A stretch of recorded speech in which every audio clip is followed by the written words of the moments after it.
Today's July 4, 2014. It's the 185th day of the year. There are 180 days remaining until the end of 2014. The aphelion, the point of the year when Earth is at its farthest distance from the sun, occurs right around this date. Sunrise today is at 5:12 a.m. The sun sets at 8:37 p.m. Length of daylight hours today, 15 hours, 25 minutes, 4 seconds. 53 seconds fewer than yesterday. Tomorrow will be 57 seconds shorter than today. The waxing crescent moon rises today with 44.5% illumination at 22 minutes past noon and sets at 10 minutes past midnight Saturday within the 7th zodiacal designation, Libra, the scales. On this day in 1817 in Rome, New York, construction on the Erie Canal begins. Erie Canal is the interstate highway of its day, the most efficient way to move people and trade goods from New York City on the Atlantic seaboard through the interior to the Great Lakes, an engineering marvel of mule-pulled barges through 36 locks. Opening October 26, 1825, the canal originally runs from the Hudson River at Albany, 363 miles westward, to Buffalo at Lake Erie. Before the canal, the only way to move trade goods from town to town was along country roads by ox cart. The canal cuts transportation costs by, about 95%. It's a paradigm shifter. It encourages a population boom in upstate, western, and northern New York and builds New York City into the young nation's most prosperous port. The song, which sounds like a 19th century folk song, isn't written and published until 1905 under its original title, Low Bridge, Everybody Down, also called Mule Named Sal and 15 Miles on the Erie Canal, which is why it has a ragtime beat. Mule barges along the canal make Utica, Syracuse, Rochester, Buffalo into well-prospering population centers. It's because of the Erie Canal that New York is the Empire State. The song is written by Thomas S. Allen when he's still in his 20s. He makes a career in Tin Pan Alley and vaudeville, writing songs, managing acts, and dies while still a young man, carried away by the Spanish flu epidemic in 1919. Erie Canal is not only his biggest hit, it's the only one of his songs to be covered by Bruce Springsteen. On this day in 1826, Thomas Jefferson, third president of the United States, dies the same day as John Adams, second president of the United States, on the 50th anniversary of the adoption of the United States Declaration of Independence, which they had written.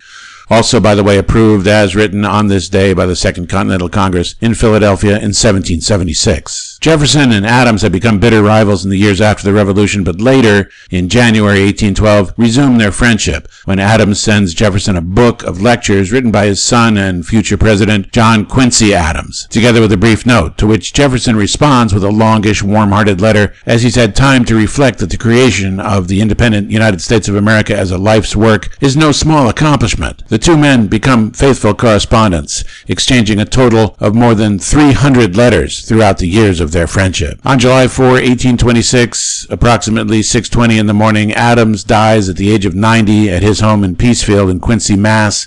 His family at his bedside. Told that the day is July 4, Adams replies, "It is a great day. It is a good day." Relatives who are there present report Adams' last words are, "Thomas Jefferson survives." Word from Monticello in Virginia doesn't reach Quincy until days later that Jefferson at 83 had died some hours before Adams, also on the 4th. On this day in 1911, a massive heat wave strikes the northeastern United States, killing 380 people in 11 days and breaking temperature records in several cities. In Nashua, New Hampshire, the temperature peaked at 106 degrees Fahrenheit. In New York City, 146 people and 600 horses die. In Boston, the temperature rises to 104 degrees on July 4, an all-time record that still stands today. Simultaneous with this killing heat is an ice famine. In the days before electric refrigeration and air conditioning, the only way to keep food from rotting and cool the body is with the commodification of ice, which is harvested in winter to be transported to cities and manufactured in warehouses and home delivered straight to the kitchen icebox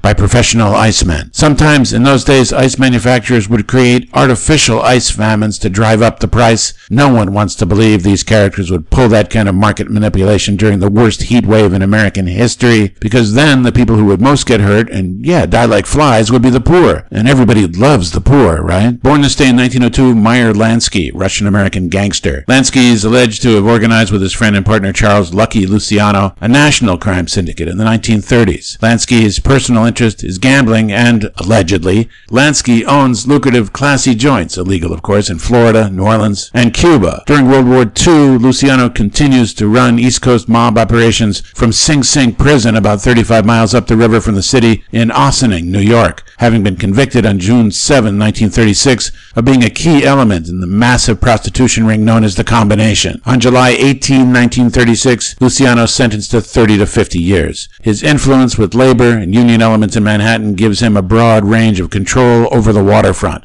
Lansky, allegedly, is approached with a deal by the U.S. government through a contact in the Office of Naval Intelligence to arrange for security to be provided by mafia soldiers along the docks of New York Harbor to prevent sabotage and infiltration into the U.S. by German and Italian agents. In exchange, Luciano would be released from prison. When the war ends, Luciano gets out all right, but almost immediately he's deported to Italy. Theodore Roosevelt, the 26th President of the United States, said, "Here is your country. Cherish these natural wonders. Cherish the natural resources. Cherish the history and romance as a sacred heritage for your children and your children's children. Don't let selfish men or greedy interests skin your country of its beauty, its riches, or its romance." From Rutland, Vermont, this is Richard Alcott speaking.